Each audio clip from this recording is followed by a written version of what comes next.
الحمد لله القديم الباري ثم صلاته على المختار وبعدها كسيرة الرسول منظومة موجزة الفصول. In those two lines, Imam Ibn Abi al-Izz al-Hanafi rahimahullah started his urjuza or his nazm, which is one of the Islamic arts actually, to summarize a branch of knowledge in lines of poetry. But it doesn't have exactly the same rules of poetry, because poetry must be on the same rhythm and the same end. But when it's used like this, it goes nadam or rajz, still same rhythm, but with different ends. So it's not necessarily the same, ends with the same letter, but it's still the same rhythm. So he started the first line, as every single Muslim should start his speech, by praising Allah subhanahu wa ta'ala the way he deserves. As the Prophet ﷺ used to start his speech, and the Sahaba and Tabi'un and all righteous Muslims throughout Islamic history. So he thanked Allah subhanahu wa ta'ala and praised him the way he deserves. And then he sent his salah and salam upon the Prophet sallallahu alaihi wasallam. And then in the second line, he immediately jumped into the topic. And he said, this is the seerah of the Prophet ﷺ, so take it. Take the seerah of the Prophet ﷺ in an eloquent and brief way. And you will see, subhanAllah, it's very brief, but it's inclusive. So after those two lines, he started discussing the birth of the Prophet ﷺ. As many scholars did, as many scholars started talking about Seerah, started with the topic of the birth of the Prophet ﷺ. But in my humble opinion, I believe that we have to start before that, before the birth of the Prophet ﷺ. And if we want to take the best way, so we have to go all the way back to Ibrahim alayhi salam, and to the verses that I recited in Isha, and to understand the story of Ibrahim alayhi salam and the dua that Ibrahim alayhi salam made. Ibrahim and Ismail alayhim salam, they made a dua to Allah subhanahu wa ta'ala to send to this ummah a prophet from among themselves, to recite Allah's verses to them and to teach them knowledge, to teach them al-kitab and al-hikmah, وَيُزَكِّيهِمْ, and to purify them. And Allah subhanahu wa ta'ala answered their dua by sending Mohammed sallallahu alayhi wa sallam many centuries after their dua. So, of course, that will take long time to start with. I'll just skip through, and I will start one step before the birth of the Prophet ﷺ, which is so important, because we have to understand what's the situation was on earth, on Arabia specifically, where the Prophet ﷺ came from, and in the world in general, before his birth and before his message sallallahu alaihi wasallam. So, to understand how it was, we can listen to this hadith, authentic hadith from Sahih Muslim. When the Prophet ﷺ said, it's a long hadith, but part of that hadith, the Prophet ﷺ said, وَإِنَّ اللَّهَ نَظَرَ إِلَىٰ أَهْلِ الْأَرْضِ فَمَقَتَهُمْ عَرَبَهُمْ وَعَجَمَهُمْ إِلَّا بَقَايَا مِنْ أَهْلِ الْكِتَابِ. It means Allah subhanahu wa ta'ala looked at the people of earth, and maqatahum means hated them so much. Arabahum wa ajamahum, Arabs and non-Arabs, everyone, all people on earth, Allah subhanahu wa ta'ala hated them so much before the message of the Prophet ﷺ. And there is one exception, إِلَّا بَقَايَا مِنْ أَهْلِ الْكِتَابِ, except remnants from the people of the book who remained on the true religion. So this hadith gives us clear picture that humanity was in complete darkness. That's why we call it, in the Islamic literature, we call it Al-Jahiliyya. And Al-Jahiliyya, it's a term, refers to the pre-Islam ignorance, pre-Islam darkness. That was the normal. Injustice was normal. Very normal. And even if we study non-Islamic history, we can see how the world was before the time of the Prophet ﷺ. When we read the stories, it's hard to believe. Some of the stories are mentioned even in the Quran. And I would like to highlight just one of the stories to understand the overall darkness and the overall injustice on earth at that time, which is the story of Ashab al-Ukhdud. And in some narrations that this story happened 70 years before the birth of the Prophet ﷺ. Briefly, we all know the story of Ashab al-Ukhdud, how tens of people were killed, were literally burned to death because they believed in Allah subhanahu wa ta'ala. That's it. Only one reason. They believed in Allah subhanahu wa ta'ala, so they were killed. They were burned to death. And this story took place in Yemen, southern of Arabia. And as many narrations mention and give more details about the story, of course I'm not going to mention the story in details, but just in general, that tyrant king was a Jew. And those believers were true Christians. And he killed them all because they followed Allah's religion. That's the kind of injustice. And by the way, they were not only men, women, even infants were burned to death. Just to imagine the kind of injustice, the kind of darkness that was on earth before the message of the Prophet ﷺ. And of course, as Allah subhanahu wa ta'ala described, the believers who were killed, they were the real winners. And what we know from history, what happened after that, this tyrant was defeated, was conquered by Christians from Abyssinia. And then we know that after that, the Abyssinians Christians came with their leader, his name Abraha al-Ashram, the one who built Al-Qullais, the massive church in Yemen. Still remnants of that church, by the way, exist until today in Yemen. And he built this massive church to make it the most important place in Arabia. And he wanted everyone to come and visit this church, i.e. make pilgrimage to Al-Qullais, to his church. So only one obstacle was in his face. That is, all Arabs, of course, shirk was common. They worshipped idols, but they still had some ideas or some true from the religion of Ibrahim and Ismail alayhim salam.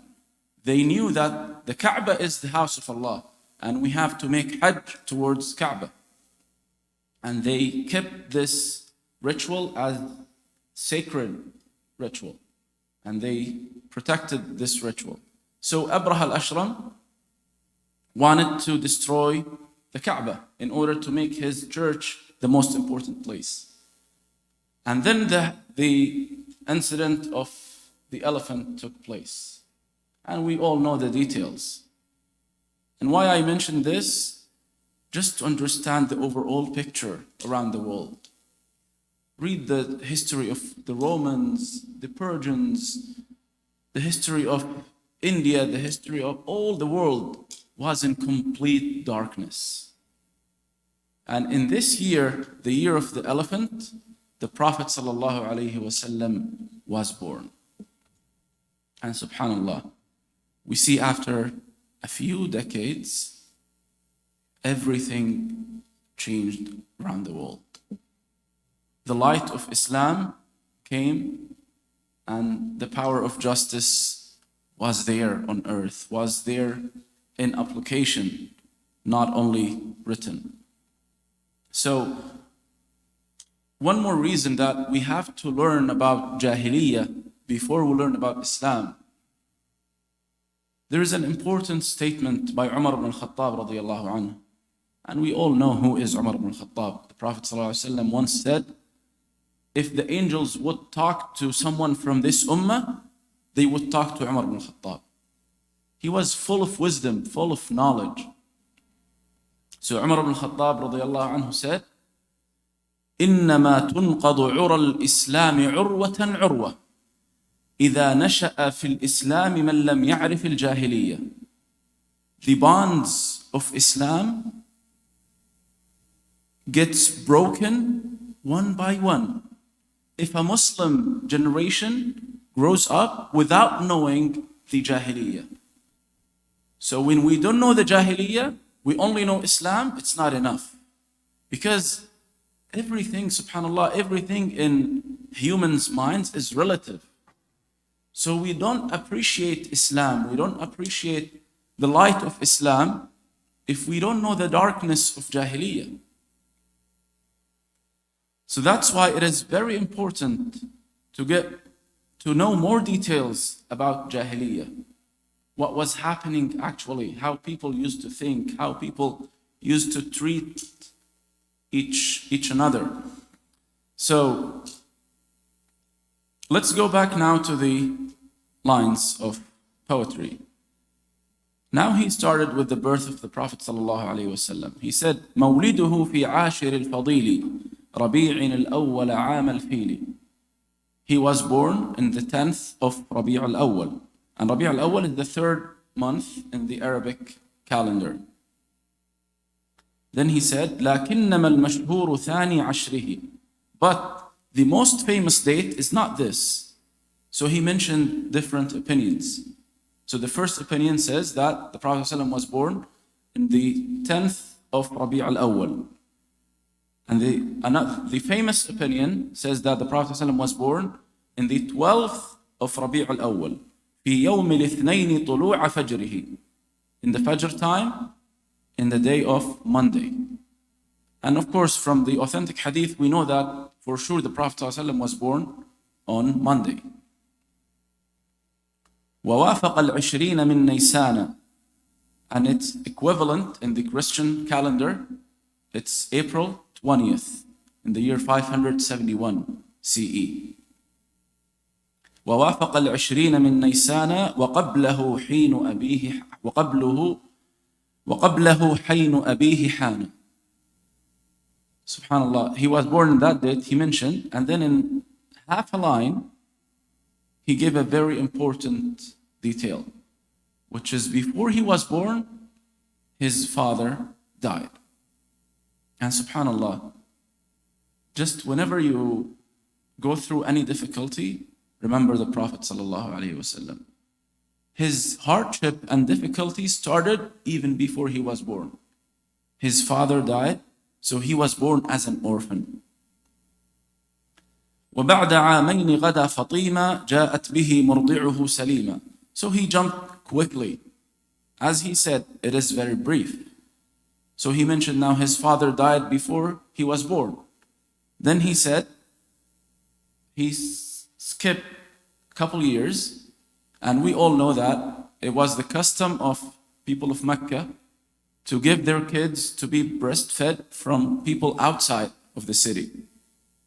Why? Because of two reasons. It's healthier to live away from the city, especially in the early ages, so it's safer. It's more common to live in that time.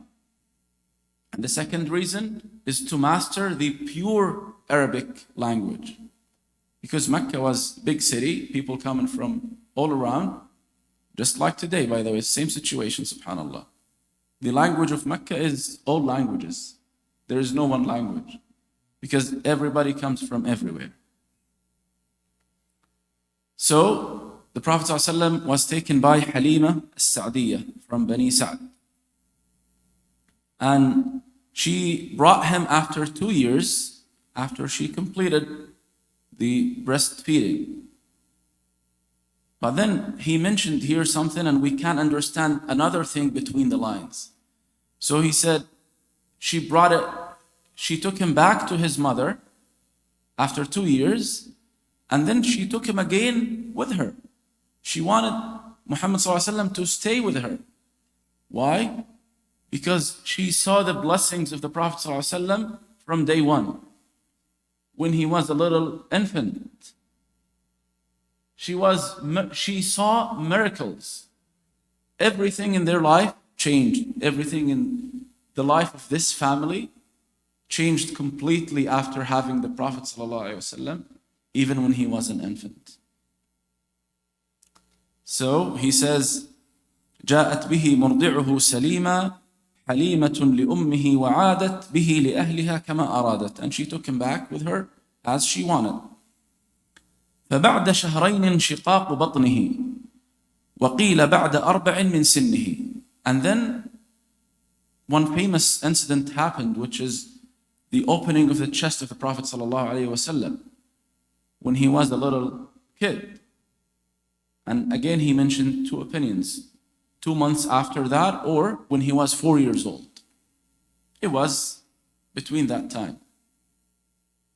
And it's a famous incident when angels opened the chest of the Prophet ﷺ, they took his heart out and they cleansed it, and then they brought it back. They put it back in his chest. And obviously they were terrified because he was playing with other kids. And when they saw that Muhammad was killed, they just ran to Halima and told her, Muhammad has been killed. And they were scared so much. And they came quickly running to see what happened. And they found the Prophet ﷺ, okay, nothing happened to him. He's just walking. He was terrified as well, but he was walking. So what they thought at that time, it's from jinn, from shayateen, what's happening to him. So she took him quickly back to his mother. She didn't want to take responsibility of what's going to happen to this boy. So last 2 lines, inshallah, or last 2 lines today, inshallah. وبعد 6 مع شهر جاء وفاة أمه على الأبواء. And subhanallah, as if it's not enough of difficulty to be born as an orphan, when he was 6 years old, his mother took him to visit Medina, to visit the uncles of his grandfather, the uncles of Abdul Muttalib. And in the way back to Mecca, she died in the middle of the way. And she was buried there when he was 6 years old. Just imagine, 6 years old. Then obviously his grandfather took care of him, and he became the actual father. وجده للأب عبد المطلب بعد 8 مات من غير كذب. And his grandfather, Abdul Muttalib, died when the Prophet ﷺ reached the age of 8. Subhanallah. Look how difficult it is. So whenever we see in our life, it's nothing compared to the Prophet ﷺ. So this is the part that I want to mention, but before I finish, I just want to quickly mention the full name of the Prophet ﷺ and the name of his mother. So we know that because some people think that his mother is from Medina, but she's not. She's from Mecca, and she's from almost the same branch of Quraysh as Abdullah, the father of the Prophet ﷺ. So his name is Muhammad ibn Abdullah ibn Abdul Muttalib ibn Hashim ibn Abd Manaf ibn Qusay ibn Kilab. And this name, Kilab, were both lineages meet. His father and his mother. They meet in Kilab. ابن كلاب ابن مرة ابن كعب ابن لؤي ابن غالب ابن فهر ابن مالك ابن النضر ابن كنانة ابن خزيمة ابن مدركة ابن إلياس ابن مضر ابن نزار ابن معد ابن عدنان. And until here is authentic. From Muhammad ﷺ to Adnan is authentic and well known. After that, as many Sahaba said, and many scholars said throughout history, after that, no one is sure about it. But what is sure? That Adnan is from the progeny of Ismail alayhi salam. But there are many generations between them. So no one knows exactly the lineage between Adnan and Ismail. But Adnan from Ismail alayhi salam. And his mother alayhi salatu wassalam, her name is Amina bint Wahab ibn Abd Manaf ibn Zuhra ibn Kilab ibn Murrah. So Kilab, so it's the 5th grandfather of the Prophet sallallahu alaihi wasallam. So that's all inshallah for tonight. Just quickly, what we can benefit from this in our life. A part of what I said about difficulty and hardship. Whenever we face anything, it's nothing compared to the Prophet ﷺ, the best of mankind. SubhanAllah, one of the nice points that here Imam Ibn Abdul Aziz al-Hanafi mentioned 2 dates for the birth of the Prophet ﷺ. And having different opinions about it gives the impression that it's not really important. No one knew for sure when he was born, much less celebrating and making it as Eid and festivals, and it's completely not from the original Islamic teachings. And just for your information, the celebration of what they call Mawlid started in the 5th century after Hijrah. So, and who started it? Al-Dawla al-Ubaydiyya. And they were not Sunni, and all Muslim scholars considered them not Muslims at all, because they followed the Ismaili madhab, which is one of the most radical Shi'i madhabs. So all Muslim scholars consider them non-Muslims. And those people, the one who started celebrating the birth of the Prophet ﷺ. So subhanAllah, just we can think about it.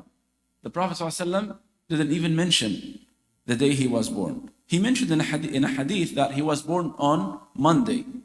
That's why he used to love fasting Monday.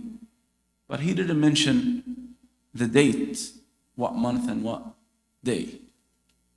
None of the Sahaba mentioned, none of the Sahaba even did anything special in that day. It was not quite known. It was just for the sake of knowledge, just for the sake of history, writing when he was born, not anything else. وجزاكم الله خيرا.